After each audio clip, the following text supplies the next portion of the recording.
Alright,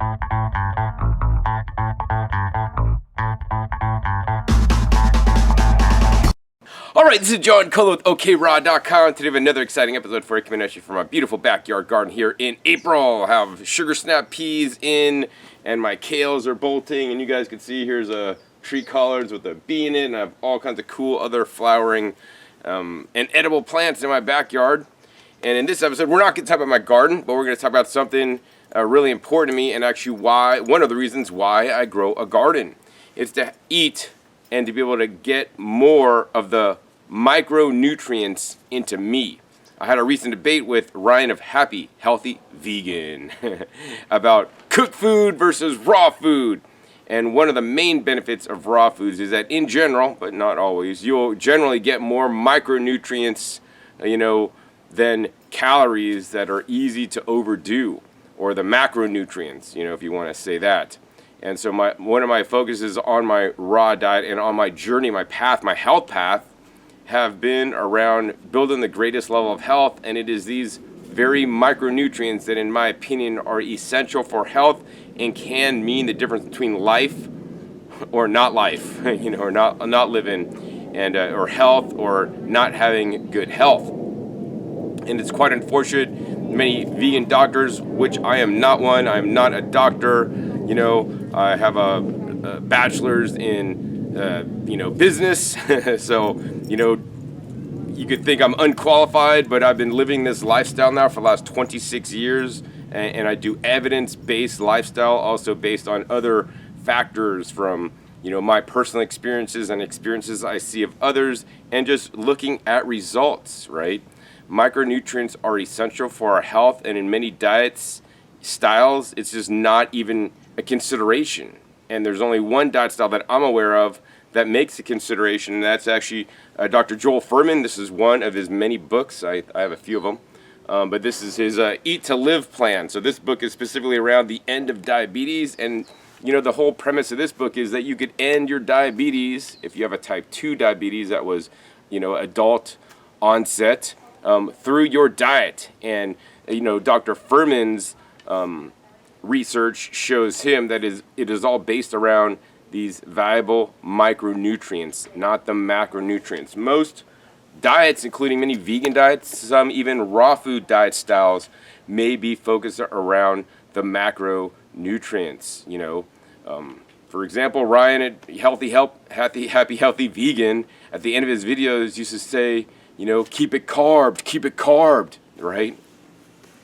Carbohydrates are a macronutrient. There's other raw foodists, I won't mention any names, that in the past also really focused on the sugar or the macronutrients, but paid no attention to the micronutrients. And this, to me, is not the best way if you want health, if you want highest level health, and more importantly, longevity. One thing that is common amongst all blue zones, which is actually quite interesting, because their diets are not all similar, and they're not vegan, they're not raw vegan by any means, although they may include small amounts of meat. But what is common amongst all of them is that they eat high levels of these valuable micronutrients. They have a micronutrient, rich diet. So that's why, that's one of the many reasons why I'm on this style diet plan. And, since 1995, I've been eating raw food. So luckily enough, raw foods are one of the diet plans that you can, but not guaranteed, get a lot more micronutrients than a standard American diet, right?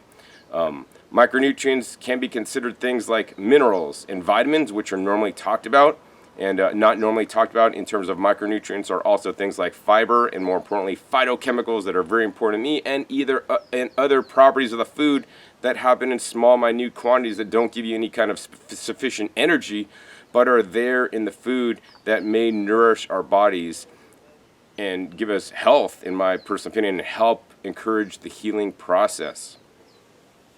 Macronutrients are things like the protein, the fat, and the carbohydrates that are often talked about. And the macronutrient, there's raw food diets that focus on certain macronutrient levels, 80-10-10, and generally those macros are really, you got to eat 80-10-10, but what do you eat to get 80-10-10? It's talked about a little bit, but not a lot. You could eat nothing but bananas and romaine lettuce, and you could achieve 80-10-10, but in my opinion, that's a very, inadequate diet in terms of the micronutrients, which is what I strive to focus on. Now, if you want to focus on your 80-10-10 and eat however you're eating or however you're eating, that's great. Do what makes you feel the best and what you feel is right.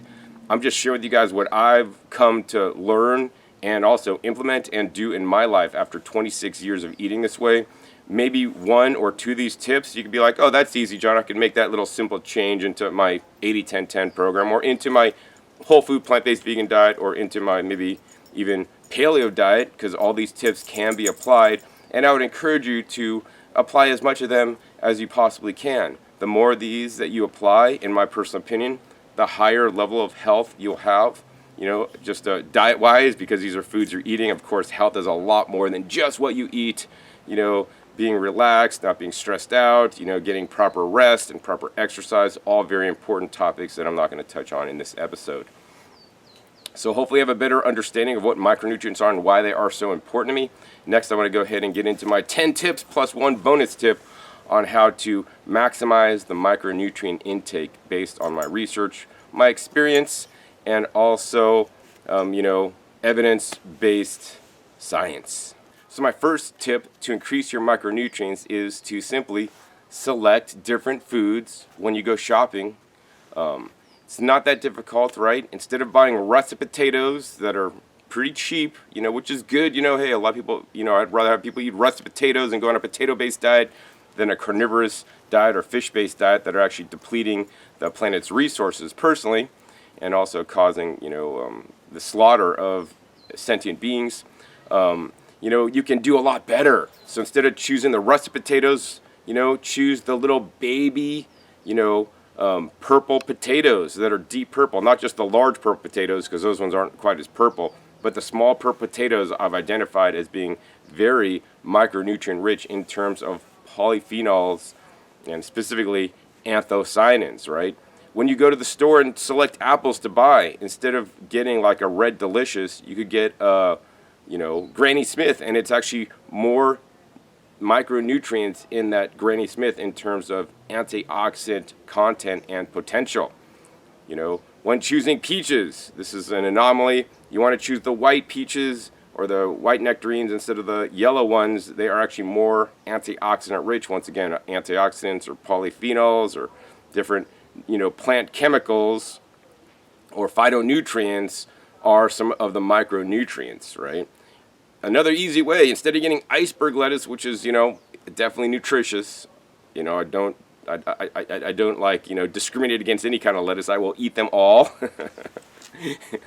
But instead of buying iceberg lettuce or even romaine lettuce, especially the hearts that tend to be lower micronutrient, buy red open leaf lettuces. My whole garden, I have over 100 heads, over probably 200 heads of lettuce right now, most of which are all open head red lettuces that are actually all ripening right now. So I've been basically just juicing heads of lettuce to get those into meat. And we'll talk later about juicing and, concentrating your, micronutrients. Another easy one to switch out, and you could also even save money doing this. I was at Costco the other day to buy organic blueberries. They're like $6 a pound for fresh organic blueberries, But instead of buying fresh organic blueberries, if you're concerned with the micronutrients, then you want to go to Trader Joe's and get the frozen, wild, pesticide-free blueberries that are $2.49 a pound. So number one, you've saved half the money, but number two, you've increased your micronutrient content in specifically terms of the anthocyanins exponentially, and so that's a really good thing to do. So, instead of buying white rice or brown rice, if that's what you get the black wild rice, or even better yet, the, jaspberry purple rice, which is one of the highest in ORAC or anthocyanin content, antioxidant content on the planet that I'm aware of. Instead of getting white corn or yellow corn, get purple corn. I bought like 50 pounds of purple corn that I'm actually processing, in the middle of processing right now, so that I could eat it, because it is more, rich in these micronutrients. A book, if you guys want to learn about what foods have more micronutrients than not, is this one. It's called Eating on the Wild Side. I don't read a lot of books. I generally listen to audiobooks. So I've listened to this book on audiobook like several times to like drill it into my head. This book basically talks about how basically nutrients have been bred out of foods once they've been, selected for certain traits like sweetness, right? So you should eat more wild foods, number one. But also, even of the cultivated foods, you could select the certain varieties that will give you more antioxidant contents, because that's what they're specifically looking for in this book. That being said, I do not recommend the recipes, or the diet style of the author of this book, although some of her research is pretty solid. It's all based on science from what I see. My second tip to increase your micronutrients are eat colorful foods. I talked about that a little bit earlier. I'm really into purple foods. Like, purple foods are my number one food, including purple flowers that I have behind me in my garden. But I mean, most people are deficient in eating colorful foods. I mean, you think of vegetables as being green, but vegetables and fruits come in all different colors. Reds, purples, greens, whites, and even yellows.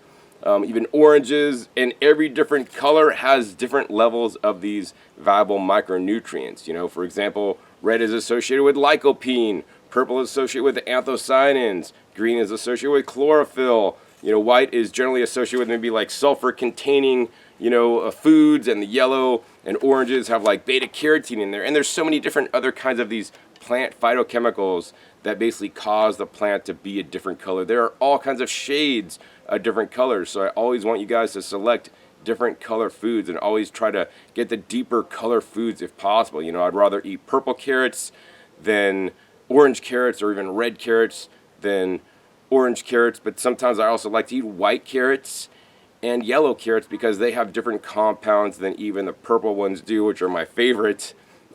So yeah, I want you guys, and look, I mean, this says like 74% of people don't eat enough red, 76% don't eat enough purple blue, 69% don't eat enough greens, 83% don't eat enough whites, 80% don't eat enough yellow and oranges, right? Every different food color is very important. Don't just eat foods that are, yellow, black, and light green. My third tip to increase your micronutrients that you're going to get into you are, try to buy organic produce whenever possible. I'll put a link down below to my video on why I choose to buy organic whenever possible and not conventional, although I'm not perfect and I don't eat 100% organic, because actually that in itself would also be very limiting, because I wish that every crop and food that was produced organically, but the matter of the fact is that a lot of foods are not grown organically, and if I don't buy them conventionally, I'm basically just not going to eat them at all. I mean, such as jackfruit, one of my favorites. I've never seen organic jackfruit unless you go to a farm in Hawaii or Florida that grow them. When they're imported, they're grown in Mexico and they're only conventional. So I just hope that they're grown using good practices. But why would buying organic increase the micronutrients in the food? Well, there's several mechanisms that I've become aware of actually as a gardener now for about 20 years that occur. Number one, conventional grown foods are generally, they use a fertilizer made in a factory, usually like a 10-10-10, 15-15-15. Mainly conventional growers are concerned with the NPK numbers, which are the fertilizer numbers, and they add 3 main minerals to the soil that then the plants will absorb those 3 main minerals into its plant tissue, as well as whatever else happens to be in the soil if it's in an available form. Plants need NPK to grow nice and big and plump, but that doesn't mean they're nutritious or they're, micronutrient dense, based on my research. In some cases, it can be a good thing, because actually the beets grown with, a high nitrogen fertilizer will actually have high nitrate values, which will actually be more beneficial for us if we are trying to make nitric oxide in our bodies, whereas organic food would actually have that disadvantage. But that's one exception to the rule.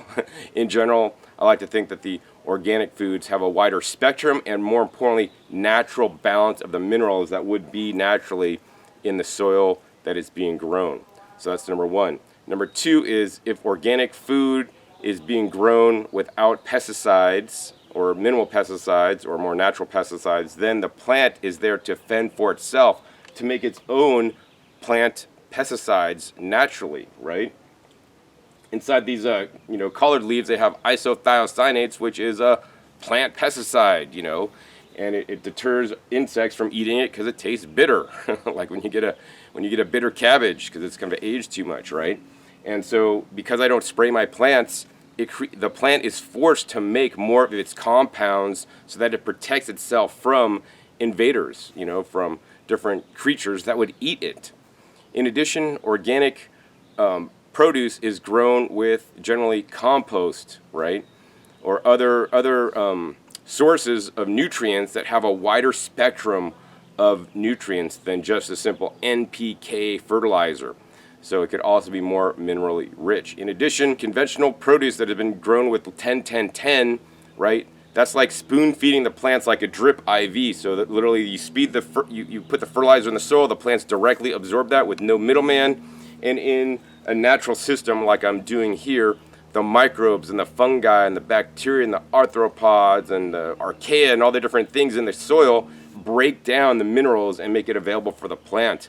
You know, this symbiotic system, I believe, creates more nutrition and more micronutrients overall in the plant than just when spoon feeding select, you know, fertilizer made in a factory. Fourth tip I want to share with you guys is I want you guys to eat a wide variety of foods, right? Don't just eat only fruits, because if you're eating only fruits, well, fruits are one of the healthiest foods on the planet, you know, you're not eating any vegetables. Vegetables are also very healthy.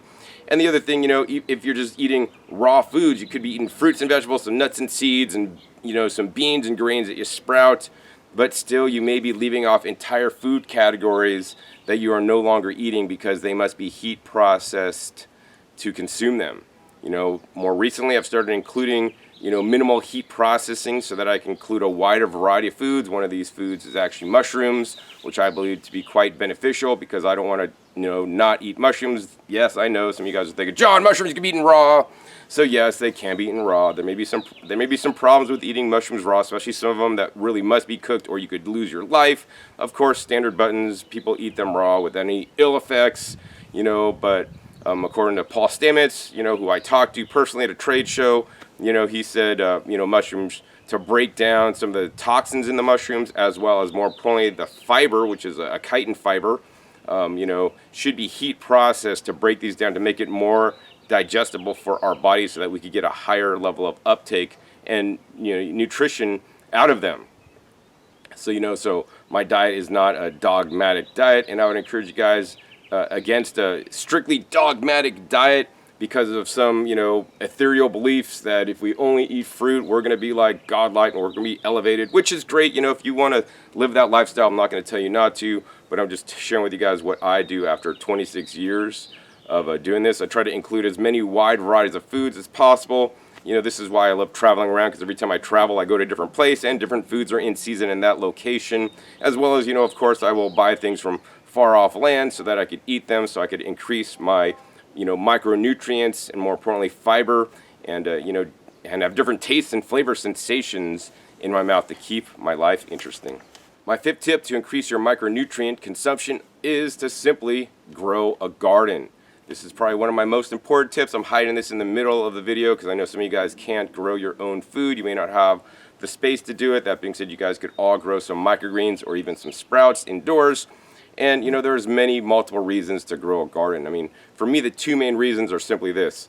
Number one, if you go to this Whole Foods or Whole Paycheck and you go to the produce section, you think, oh, there's so many different fruits and vegetables in here. You know, maybe there's like 100 or 200 varieties of different kinds of things that you could buy. You know, but you are limited to what the farmer is growing and what Whole Foods decides to sell you. You know, I like to go to Whole Foods, Sprouts, and Natural Grocers in my area because each of them will have a little bit different selection. You know, my natural grocers near me tend to have a little bit more wider selection of certain foods that I'm looking for, like the purple foods, you know, than say Whole Foods. Plus, in general, they have a little bit better prices, but not always.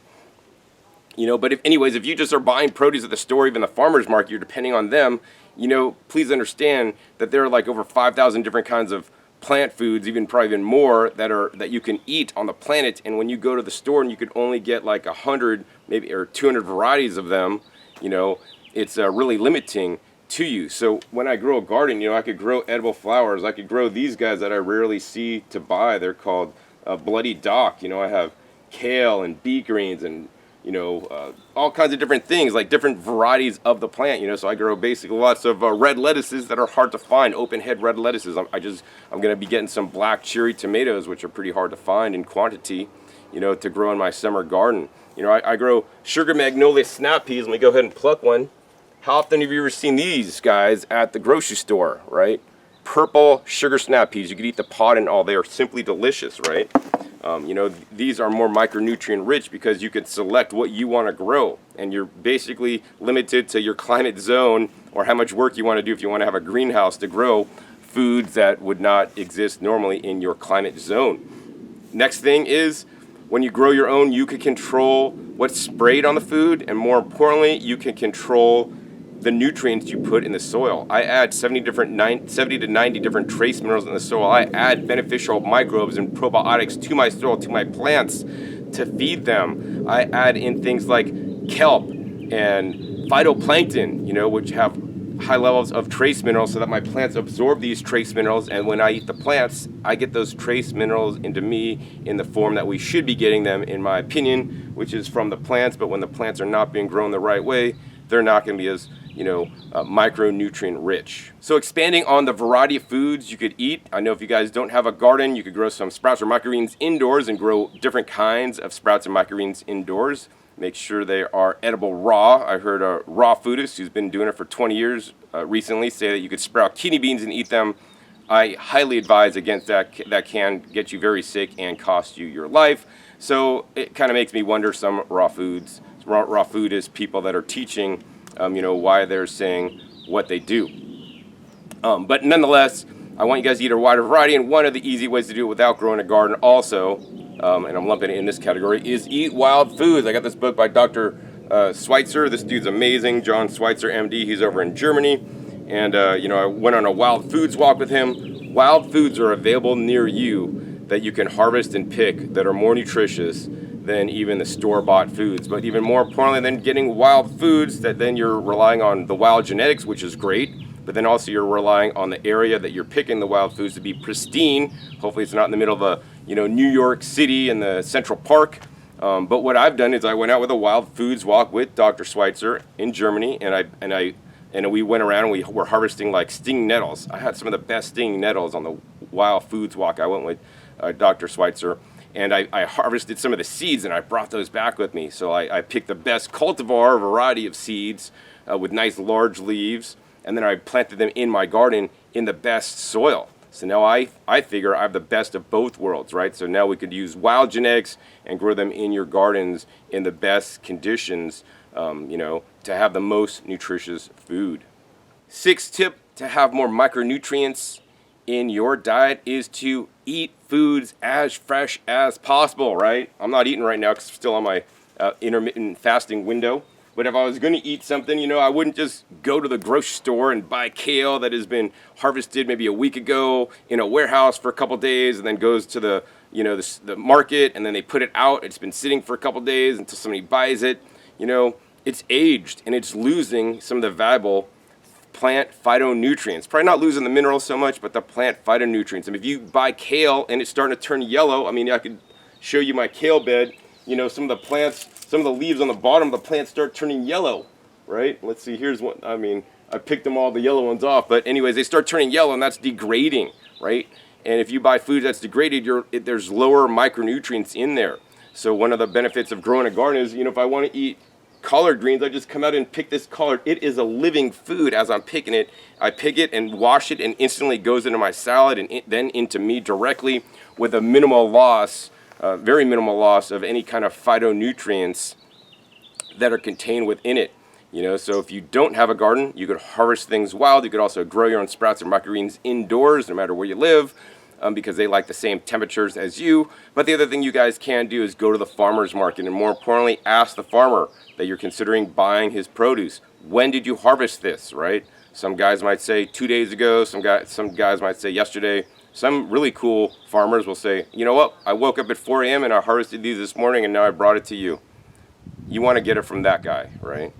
So other than that, if you just go to the supermarket, you're just kind of like, you're buying, industrial raised food, where there's a whole system that the food chain system that I was made aware of that it goes from the farmer to the warehouse to the market, and it could take a good amount of time. Once again, losing phytonutrients along the journey. So my 7th tip to increase your micronutrient content is simply that microbes matter. Microbes are critical to our survival. We are actually more microbe than human, and many diet styles may not take microbes into consideration. For example, carnivorous diet, in my opinion, doesn't take your microbes into consideration because, unless you're eating organs from the animals, you're not getting any significant quantities of fiber or wide varieties of fiber, which then your microbiome is not going to react favorably based on some of the studies I've seen. Plant-based diets could be really good for your microbiome to the extent that you're limiting different kinds of fiber and, more importantly, some of the different nutrients that the microbes eat, including things like the polyphenols, based on some of the studies that I've read. Eating, number one, to that your microbes matter. To do that, number one, follow some of the previous steps that I talked about. Microbes like all different kinds of fiber and other nutrients, including polyphenols in the foods. So how do you feed them a lot of different kinds? Well, eat more raw or minimally processed plant foods to get more fiber and eat a wide variety. I talked about that earlier, but also importantly, eat some probiotics. So the very easiest way to do that is to create your own ferments, right? This is actually radishes that I grew in my garden, and they were fermented by me. And now I could eat this, and there's probably a healthy lactobacillus and potentially other, beneficial microbes in there. That being said, I don't want you to limit your kinds of probiotics that you're eating. There are many kinds of probiotics. I've been taking for years a probiotic that colonizes in your mouth, so you'll actually have less cavities. It's been associated with that. In addition, another mouth probiotic I take will, make you more immune to getting strep throat, right? Which could be really bad and detrimental for some people.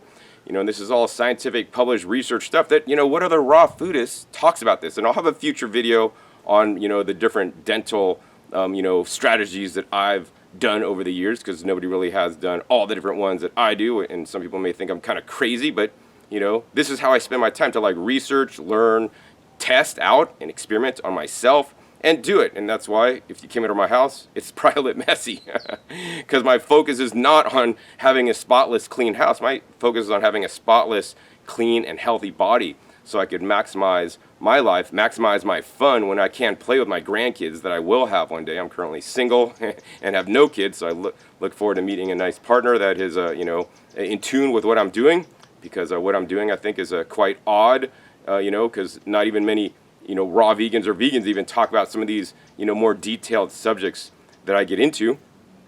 But we want to eat a variety of probiotics. We should have gotten a lot of probiotics, if we were birthed naturally, vaginally, through our moms, and if we were breastfed. Unfortunately, one of those two did not happen for me. But at the same time, while you may have a good, influx of probiotics when you were born, the next thing is if you've ever taken antibiotics, which most people in developed countries have, you've wiped out your probiotics, and some of them may never recover like they should. So I am a firm believer in taking, not high quantities of probiotics, but getting some probiotics in me. I take many different kinds. My favorite kind is this stuff. This is actually Dr. Ohhira's Probiotic 10 Plus, and this is a proprietary blend, and it's not a white powder. Actually, these are little capsules. I'll show you guys. These are the little capsules that actually just and they're not vegan capsules, so if that bothers you, I think they're from bees or something like that, so you might want to avoid these if you're true vegan, and it's from Japan, and actually inside here is basically like fermented food, so you could think of this as like, fermented fruits and vegetables from the mountains of Japan that they harvested, that they then cultured in, wooden vats playing music to, maybe even chanting to, and, then it has lots of different microbes in there, including the special varieties that Dr. Ohhira had researched at the time. In addition, I take other specific probiotics, like another product I take is actually Reg Active by the same company, Essential Formulas in Texas, and this one actually has a Lactobacillus fermentum ME3 and Lactobacillus brevis KP08. These are well-researched strains. You can have worker bees in your gut making you some of those micronutrients if you have a healthy gut microbiome.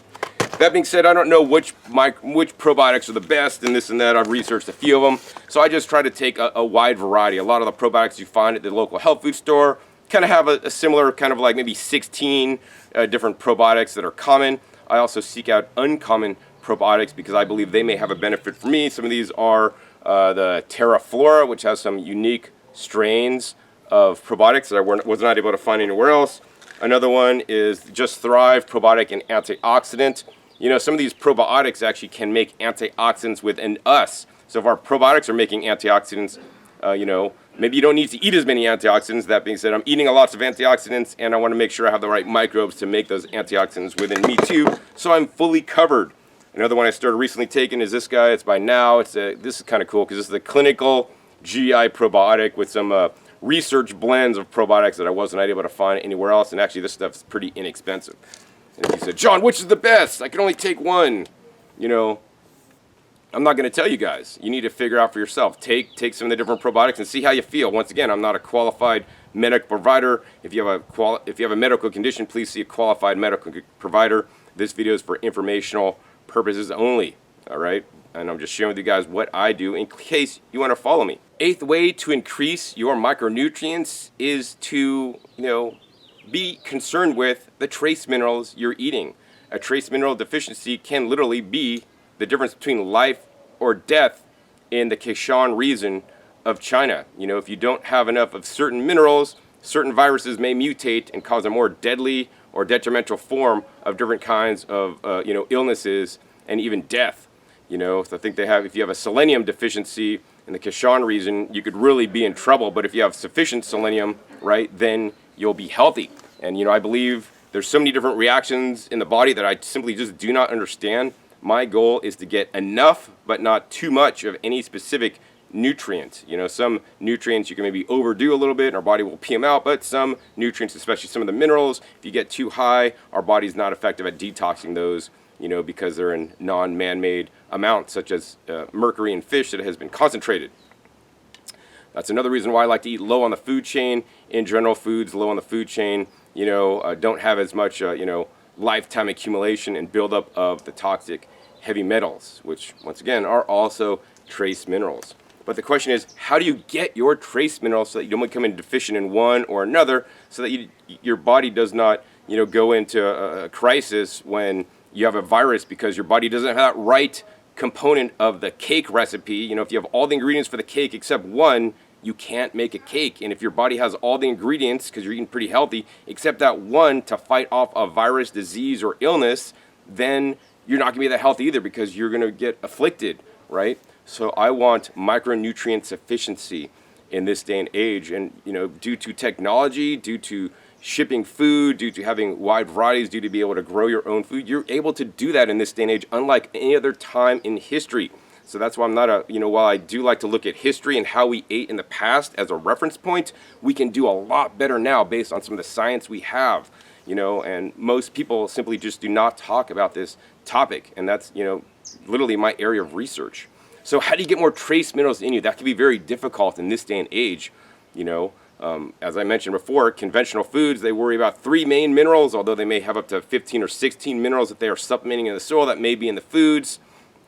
You know, some organic growers can use things like rock dust and, you know, sea solids that like I use that add 70 to 90, but that's definitely the exception rather than the rule. So even organic food, in my opinion, to some extent is deficient, you know, as compared to the food I grow, where I know I'm spraying on the minerals and doing the practices I need to do to grow high quality food. That being said, you're not all here and I don't have enough food to feed you guys out of my garden. I have enough food for me, and maybe like, you know, if I had a family or a partner, definitely I'd be able to feed them too.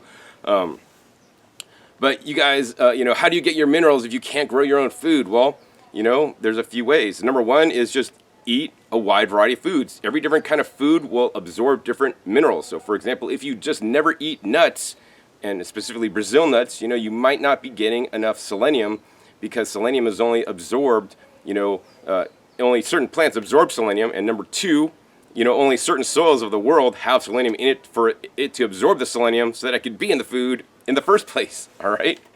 So, you know, I eat some Brazil nuts every day, but also the other thing is I add, rock dust powders and trace minerals into my catnip, which is actually a selenium accumulator. So without knowing all this, if you just eat a wide variety and try to pick out a different food at the grocery store in the produce section that you've never eaten before and try to eat that this week, that's a good first solid step to increasing your trace minerals. That being said, there are also better ways. So another way I would encourage you guys to do is to eat seaweeds. This is just one of the many seaweeds. I have many different kinds of seaweeds. This seaweed is actually kind of cool because it's organic wakame, and it's actually from Europe, cultivated in Europe, and it's organic, and actually it's even freeze-dried. This is like high-end. But I don't just take this, seaweed. I eat seaweeds from literally all over the planet. Different kinds of, once again, different kinds of seaweeds will absorb different levels of different trace minerals. They'll have different kind of fucoxanthins and different plant compounds and vitamins and minerals in there. So I tried to get red seaweeds, I tried to get green seaweeds, I tried to get all different kinds of seaweeds from all over, although I do try to avoid seaweeds generally from China unless they have been tested. There's a nori that I get that actually is grown in China, but it's a Japanese company that does specifically test for heavy metals, and they don't even have a Prop 65 warning on their package because their levels are really low because they pay attention to it. So seaweed is also a very beneficial way to get our minerals in a more naturally absorbable form where the plant has taken it up, because the seaweeds and algae are just a plant. In addition, I also eat things like chlorella, spirulina, and phytoplankton that can also have minerals that are more bioavailable for us. I'm not a fan of taking just minerals in a little supplement because those are the form that we don't digest or assimilate, in high quantities.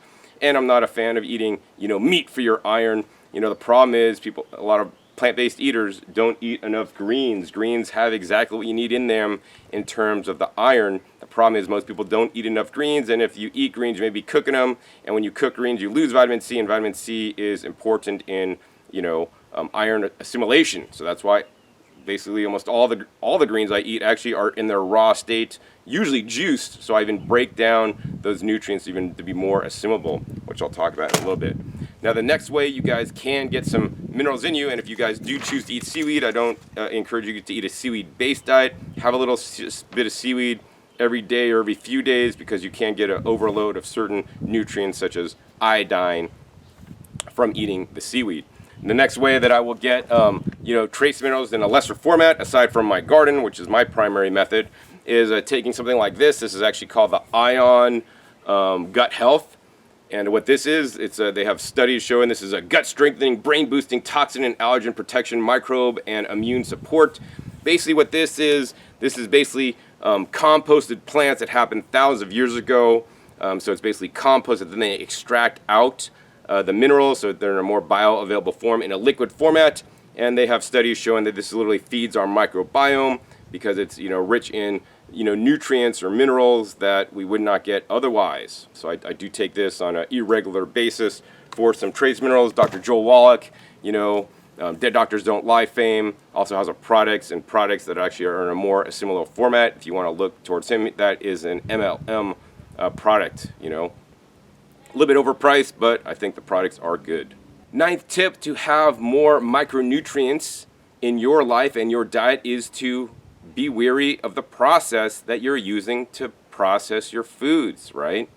Processing foods, you can lose micronutrients. For example, if you, boil your vegetables before eating them, right, you are leaching out a good percentage of the trace minerals into the water when you're boiling your foods to eat it. So that's why I like to eat my greens in their raw state so that I don't lose the minerals that are in there, Furthermore, if you are blending, I know a lot of you guys own a Vitamix, and you guys know that I'm the crazy guy that talks about vacuum blending, right? There's a published scientific study and other ancillary, manufactured data that I've seen, and also my taste buds don't lie to me, that when you blend in a Vitamix in a traditional system with the oxygen being forced into it through a literally tornado in the middle of the Vitamix, you are oxidizing some of the plant antioxidants and polyphenols, right? Those are micronutrients, so you are lowering your micronutrients. You're probably not damaging the minerals or anything like that, but you're lowering some of the micronutrients in there. If you want to have the maximum micronutrients, you got to pay attention to how you process the food. It is quite critical, right? So that's why I encourage you guys to use vacuum blending instead, right? Vacuum blenders are getting hard to find. There's only a few companies that make them because they generally were not accepted at a wider, range to peoples in the world because people just don't understand it. But I'm telling you guys, if you guys want to increase your micronutrients, use a vacuum blender instead of blending. Number two, more importantly, start juicing. Juicing is probably one of the best ways to maximally increase your micronutrients. Some of it, as proven by science, eating whole carrots is not effective. In this study that had breast cancer survivors, they had a lower beta-carotene levels in their bloods from eating the carrots whole than from juice.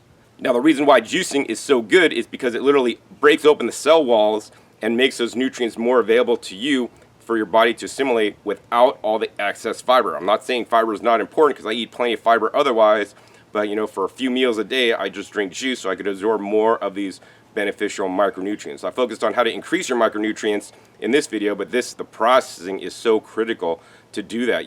My favorite way to heat processed foods is in a pressure cooker at a low time, at the lowest time, and this, I believe, allows me to get the most phytonutrients. In addition, dehydration can be very bad for some of the different micronutrients because you're literally oxidizing them as the air is blowing across. Try dehydrating an avocado. It basically turns black. So, you would want to preserve things like, say, in a freeze dryer that I can't comment on due to legal reasons. Simply eat some freeze-dried food. That being said, most people are not going to be able to do that. So, simply the best way to eat foods, somebody's asking me the other day for my company, because I sell juices for a living, we'll give a disclaimer. John, what's the best juicer for blueberries and other berries? I need to get high, anthocyanin content. And then he's trying to make it more complex than it needs to be. The best juicer for blueberries are not a juicer that you could extract all the blueberry juice out, which is actually very difficult to extract juice out of fruits and blueberries, is our teeth. So I'm like, save your money, use your teeth to chew them up and just chew them into a mush. That's the best way to do it. Likewise, chew up your greens into a mush. Why do we feed babies baby food? Because it's, it's heat processed, but it's also a mush, so it's broken down more.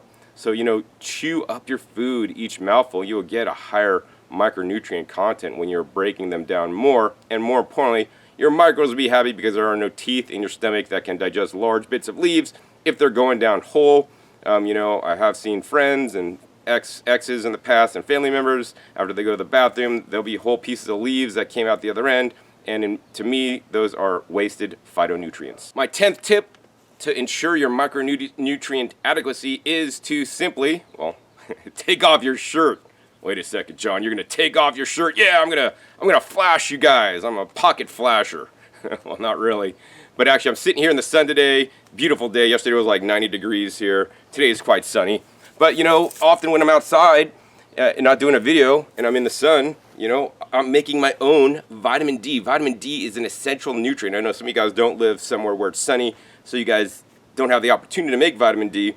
So I would say that, take the supplements you need depending on your specific situation. Vitamin D could be a very important nutrient for you guys to take if you're living in a latitude that you can't get enough sun. Maybe you want to, instead of taking a vitamin D supplement, you could eat some vitamin D rich foods, which may work to a lesser degree. Or more importantly, what I would rather do instead of taking a vitamin D supplement is find a proper light source or tanning bed that can emulate the sun so that your body can make a vitamin D naturally. Of course, other supplements can be important on a plant-based diet, including vitamin B12. This is actually the Global Healing Center's B12 Tri-Blend. I like this because there are several forms of vitamin B12 to ensure that my body is able to uptake it. There are other nutrients that they say you should supplement on a plant-based diet, maybe zinc, but maybe, DHA oil. But here's the thing, if you follow all the other tips that I gave you and eat a well-balanced diet and make sure you eat enough flax seeds, you may be able to get enough of the essential fats within you.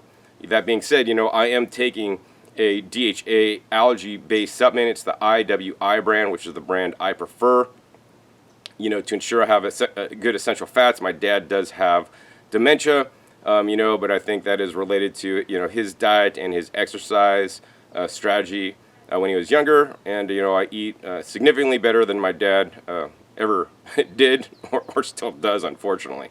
So those were my 10 tips to increase your micronutrient content on a raw vegan or even vegan diet, or even other styles of diets. You want to implement these as much as possible. No matter what style of diet you're on, in my opinion, a healthy diet consists of a good majority of plant foods, especially the vegetables and leafy greens. So I want you guys to implement some of my strategies that I share with you guys in this episode to increase your micronutrient content that you're not really going to learn anywhere else. I do want to give special thanks out to Dr. Furman and doctors like Dr. Greger that, is bringing forth some of these ideas about the importance of some of these specific micronutrients and can be quite beneficial.